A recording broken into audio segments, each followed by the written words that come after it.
एक समय की बात है, एक दूर देश में जहां रंग बिरंगे महल और मीठी हवाएं थीं, वहां एक राजकुमारी रहती थी। उनका नाम जोधाबाई था।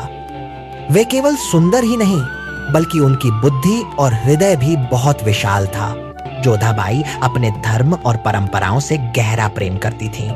वे हर सुबह सूर्य को प्रणाम करती और अपने देवताओं की पूजा करती।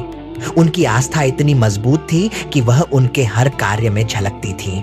एक दिन उनका विवाह महान सम्राट अकबर से हुआ, जो एक विशाल साम्राज्य के शासक थे।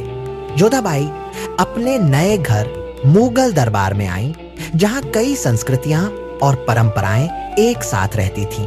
दरबार में आने के बाद भी जोधाबाई ने अपनी परंपराओं को नहीं छोड़ा।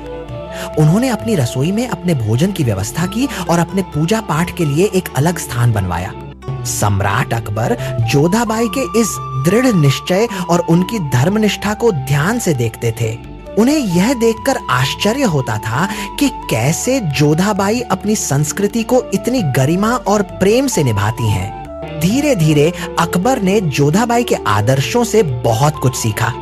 उन्होंने समझा कि सभी धर्मों का सम्मान करना कितना महत्वपूर्ण है।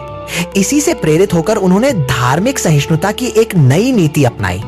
जोधाबाई ने मुगल दरबार में हिंदू और मुस्लिम संस्कृतियों को एक साथ जोड़ने का काम किया। उन्होंने त्योहारों और रीति रिवाजों में सामंजस्य स्थापित करने में मदद की, जिससे दरबार में प्रेम और समझ बढ़ी।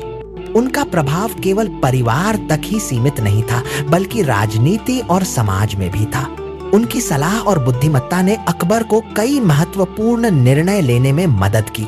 जोधाबाई भविष्य के सम्राट जहांगीर, जिन्हें सलीम के नाम से भी जाना जाता था, की माता थीं। उन्होंने सलीम को भी सहिष्णुता और सभी धर्मों के प्रति सम्मान का पाठ पढ़ाया। आज भी रानी जोधाबाई को धैर्य, संस्कार और धार्मिक सद्भावना की प्रतीक माना जाता है।